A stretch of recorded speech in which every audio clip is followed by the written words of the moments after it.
اللهم صل على محمد وعلى آل محمد كما صليت على إبراهيم وعلى آل إبراهيم إنك حميد مجيد.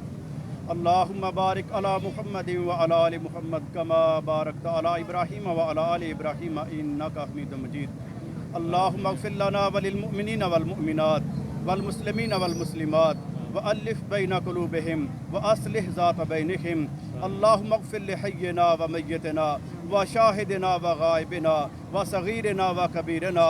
اللهم تقبل شهداءنا، اللهم تقبل شهداءنا، اللهم تقبل شهادتهم، اللهم تقبل شهادتهم یا ارحم الراحمین یا ذا الجلال والاکرام.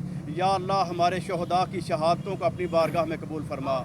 یا اللہ وطن عزیز کی حفاظت کے لیے ہماری سرحدوں پہ اندرون ملک جہاں جہاں پر ہمارے لوگ عظیم لوگ جو وردیوں کے اندر، وہ پولیس کی وردی ہو، وہ رینجرز کی وردی ہو، وہ افواج کی وردی ہو یا ان کے خفیہ ادارے ایجنسیاں، جہاں جہاں پر یا اللہ تیرے نام پہ بننے والے اس وطن عزیز کی حفاظت کر رہے ہیں، یا اللہ تو ان کی حفاظت فرما. یا اللہ تو ان کی حفاظت فرما. یا اللہ تو ان کی حفاظت فرما. یا اللہ جو تیرے راستے میں اپنی جانوں کو نچھاور کر گئے، ان کی شہادتوں کو اپنی بارگاہ میں قبول و منظور فرما. یا اللہ ہمارے شہداء کی شہادتوں کو اپنی بارگاہ میں قبول و منظور فرما. یا اللہ ہمارے وطن عزیز کی نظریاتی سرحدوں کی بھی حفاظت فرما. یا اللہ جغرافیائی سرحدوں کی بھی حفاظت فرما. یا اللہ تو سب سے بہترین حفاظت کرنے والا ہے، تو اس سے دعا کرتے ہیں یا اللہ تو اس کی حفاظت کرنے والوں کی حفاظت فرما. یا اللہ وطن عزیز کی حفاظت فرما. یا اللہ ہمیں وطن عزیز کا محافظ بنا. اپنے عسکری اداروں کے شانہ بشانہ آگے بڑھنے کی توفیق عطا فرما. یا اللہ وطن عزیز کے اندر جتنے بحران ہیں، معاشی بحران ہیں، دیگر بحران ہیں، یا اللہ تمام سے ہمیں کامیابی سے نکلنے کی توفیق عطا فرما. یا اللہ اس پاکستان کو عظیم پاکستان بنا. یا اللہ اس میں استحکام پیدا فرما. یا اللہ اس کو عزت عطا فرما، اس کو عظمت عطا فرما. یا اللہ دنیا کے اندر اس کو غالب فرما. یا اللہ محمد علی جناح نے فرمایا تھا ایک وقت آئے گا جب پوری دنیا کے فیصلے میرے اس وطن سے ہوں گے. یا اللہ محمد علی جناح کی دعاؤں کو قبول فرما. یا اللہ تحریک قیام پاکستان کے شہداء کی شہادتوں کو قبول فرما.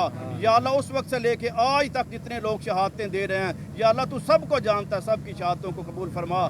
یا اللہ جو لوگ اپنے شہداء کے ساتھ ہیں، اپنے غازیوں کے ساتھ ہیں، یا اللہ ان پر اپنی رحمت اور برکتیں نازل فرما. یا اللہ تیرے خزانوں میں کمی کوئی نہیں ہے. جس طرح سے ہم اکٹھے ہیں، یا اللہ ہمیں وطن عزیز کی حفاظت کے لیے اکٹھا فرما. ہمارے اندر اتفاق اور اتحاد پیدا فرما. یا اللہ ہماری صفوں میں اتفاق اور اتحاد پیدا فرما.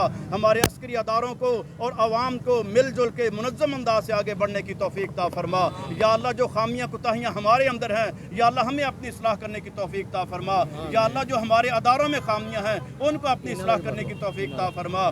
یا اللہ جہاں جہاں پر بھی تیرے ملک کی حفاظت کے لیے جو لا الہ الا اللہ کی بنیاد پہ بنا ہے، کوئی قربانیاں دے رہا ہے، محنتیں کر رہا ہے، یا اللہ ان کی محنتوں کو اپنی بارگاہ میں قبول و منظور فرما. وصلی اللہ تعالیٰ خیر خلقہ محمد و آلہ وصحبہ اجمعین برحمتک یا ارحم